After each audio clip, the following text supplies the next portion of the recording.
Hey guys, welcome back. Today is the third episode of the Masterclasses for Marketing. And today we're going to be talking about brand strategy. How do you create brand strategies? Quick recap, if you haven't seen it already, the first episode was about marketing in general, marketing's role, and how do you fix a vision? How do you fix a destination? How do you make sure everybody's going in the same direction, driving in the same boat? It was about human centricity and not focusing on your competition. Episode number 2 was about targeting. So how do you create target groups? What kind of information you're going to need? How do you act and react to these people as human beings and not just as users or consumers? And today is going to be episode number 3. Once you know what your destination is, so you have your strategy, once you know who your target group is, your bell cow, then how do you actually build a brand strategy on top? So stick around.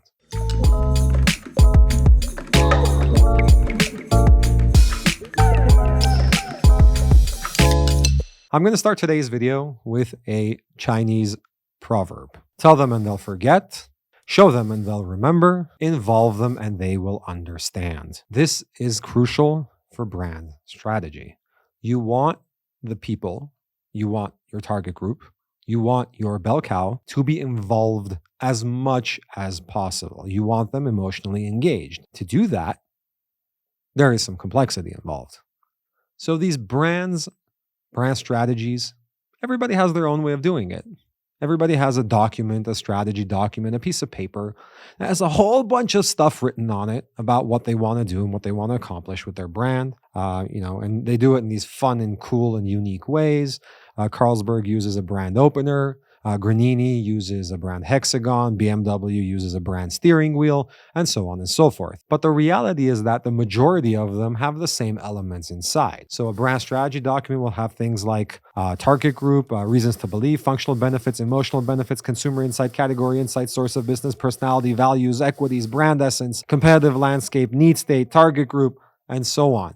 It's just a lot of massive amounts of information just thrown on a piece of paper that doesn't really mean much. It's very complex to read a document like that and try to understand what you're trying to actually accomplish. It's very horizontal. It needs to be more vertical. Why? Why do companies do it this way in general? Well, again, because the majority of companies, they're not human-centric. They're focused on their own product and their own brand. So who are we? What do we want to do? What do we want to say about ourselves? What values do we have? What personality does our brand have? These types of questions are not relevant. They're just simply not relevant. What is the actual motivation for your human-centric target group to buy your product? That is the only thing that is relevant. The only thing that's actually going to turn into revenue, into money. So we know that there's a problem. We understand that it's very complex. It's huge, big document papers, etc. But, how do we do it then? And how do you distill all of that randomness, all of that personalities and values and equities and essence and target group and source of business and reason to believe it, all of that, how do you distill it down into a document that is, first of all, strategic, and more importantly, something that actually has value to your human-centric target group? Well, we started thinking about it like, all right, how do we distill all this down, man? Like it's hard. How do you get all that, and put it into one sort of coherent document? So we decided that instead of trying to, sit down and brainstorm ourselves, let's put our money where our mouth is and actually be human-centric. So the first thing we did is we decided to understand better on how people make decisions. How do human beings make decisions on what to buy? How do you make decisions on what to buy? Well, we distilled it down into a couple of really cool and key points. Let's say you walk into a supermarket and you're standing in front of the bottled water aisle. You're trying to buy bottled water. You just want to buy water to drink. Well, if you're in a supermarket, most likely there's probably 40, 50 different brands in front of you. And each brand will probably have 3-4 different types of packaging. I know the 24 ounce, 48 ounce, etc. So how do you decide which one to buy? That's where the uniqueness of us as human beings comes into play. When you stand in front of that aisle, there's 50 different brands of bottled water. You only actually see maybe at best 4 or 5. The other 35 brands that exist, you don't even see them. You're pre-filtering out a whole bunch of brands in your mind based on certain parameters that you have. It could be price, it could be what the bottled water looks like, it could be you already know it from the past. Is it modern? It could be spring water, is it high in pH, and so on and so forth. And every single human being, you, me, everybody else that's watching this video, has different parameters. That's where you need to know your target group. But once you do know your target group, then you know the parameters. So the other 35 that actually exist, but you're not even seeing, they're not even on your radar screen, right? They're filtered out. So what parameters does your target group have in order for you to be on their radar screen? Those benefits, those motivations are what we call cost of entry. It's the frame of reference. It is what you must have in order to be on your target group's radar screen at all. Those are cost of entry. Okay? Now bear in mind, cost of entry, parameters, benefits, all of them you will share with your competition. There will be other competitors in the market that are going to have the same parameters because, again, you're probably going to see 4 or 5, so you're competing with that 4 or 5, but that is their frame of reference, okay? So after, you pre-filtered all that out, what are you doing? You're looking at those 4 or 5. So you see 4 or 5 bottled water. So you're kind of looking at each of them and then you're comparing them. That's the next step in decision-making processes. You're comparing them. You're saying, well, this one is bigger, this one's smaller, this is more expensive, this has more pH, this is spring water, this is artesian water. So you're comparing the different elements. This is looks more modern. I feel like this one looks awesome. It could be emotional, it could be functional, but basically you're comparing those 5 together and you're trying to figure out how each one is different, how each one is unique, so that you can make a more informed decision. The benefits that you have there, so the elements, the benefits, the pricing, whatever it might be, that's part of your brand that the user, the consumer sees and feels and compares you and says, well, you are different in this way, those are differentiation. Okay? So cost of entry is the pre-filtering to be on their radar screen, and then you add on differentiation they're looking to compare. But ultimately, humans are human. We are not robots. There are no 100% rational purchase decisions in the world. It simply doesn't exist. You can't take emotions out of the equation completely. Why? Because we're human. Humans cannot take out their emotions completely. It simply doesn't happen. So ultimately, there is an emotional driver underlying that decision to buy. And that emotional driver is what we call the crucial experience or the emotional experience. Okay? Because we understood that this is how human beings make decisions, that is exactly how we built our brand strategy. So 3 layers: cost of entry, differentiation, and the crucial experience. So same way as they make decisions is the same way we do our branding. Now, this also allows for us to drive what we call these benefit corridors, okay? So these attack corridors, if you will. Each brand strategy will have at least 3. So left, medium, middle, and right, okay? But they all drive to one crucial experience. So the top layer is always 1.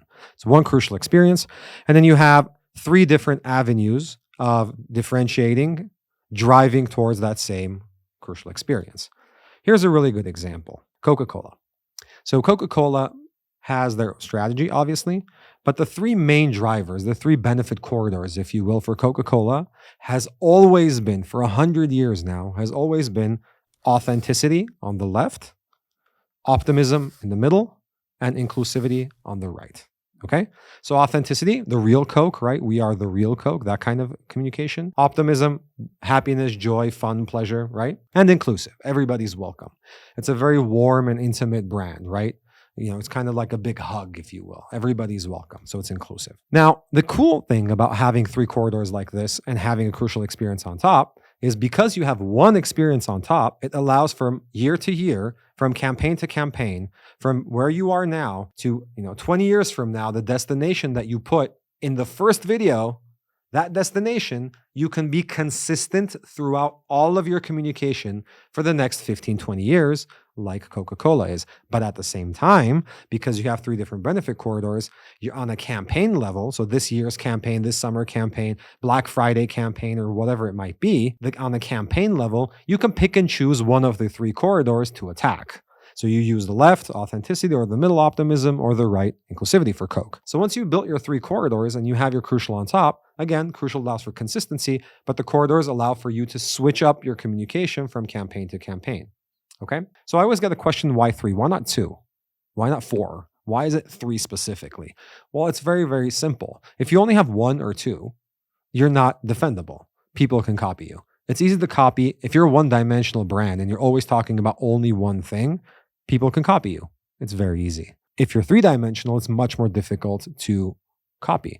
Why not 4? Why not 5 then? Well, because if you do 4 or 5 and you're trying to drive 4 or 5 different corridors into one emotional experience, then you become very schizophrenic. Your brand becomes very schizophrenic. You start talking about incoherent things that don't really connect to each other on a very deep level.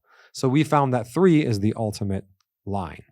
Now, let's look at Coca-Cola example one more time. If you go back 20, 25 years, right? Coca-Cola's campaign was always Coca-Cola, right? Na na na na na na na na na na na na na na, always Coca-Cola. So for everybody out there that's watching, that's 40, 45 years plus like me, when you were a small teenager, when you were a kid, you're going to remember that always Coca-Cola campaign. The jingle is kind of embedded in our brains. After that, so that would be the authenticity, right? So they pulled always Coca-Cola. It's the authenticity route. After that came the Open Happiness campaign. Open Happiness was pulling the middle one, right? Optimism. It's about happiness, joy, etc. After that, if you guys remember, came Share a Coke With, right? You had like these Coke bottles that had different names on it. So it was about sharing a Coke with your friends, sharing a Coke with your family. So it was about inclusivity. So they pulled the inclusivity route, right? And then 2015 was the 100-year anniversary of the Coca-Cola bottle, the Contour bottle. So they went back and pulled authenticity with I Kissed. It was called I Kissed campaign. I kissed Marilyn Monroe. I kissed Ray. I kissed Elvis. So it was like I kissed these different stars from all the different years. And again, pulling the authenticity, and so on and so forth. So no matter what Coca-Cola advertising you see or what campaign you see from now on, it's going to be always one of those 3. But there is an underlying DNA of what emotion Coca-Cola is trying to push and what experience they want to give. And again, that's the crucial experience on top, which creates consistency throughout all of the different communication channels. All of this is important. The strategy document that you set forth and you put needs to remain the same. Consistency in branding is crucial. If you talk about the same thing over and over again, people will remember you. They will understand. And more importantly, if you can involve them in the process, which we do because the entire strategy is built upon how your motivation is as a human being to make a decision on buying my brand, then you are involved. And once you're involved, then it's very, very easy for me to make money.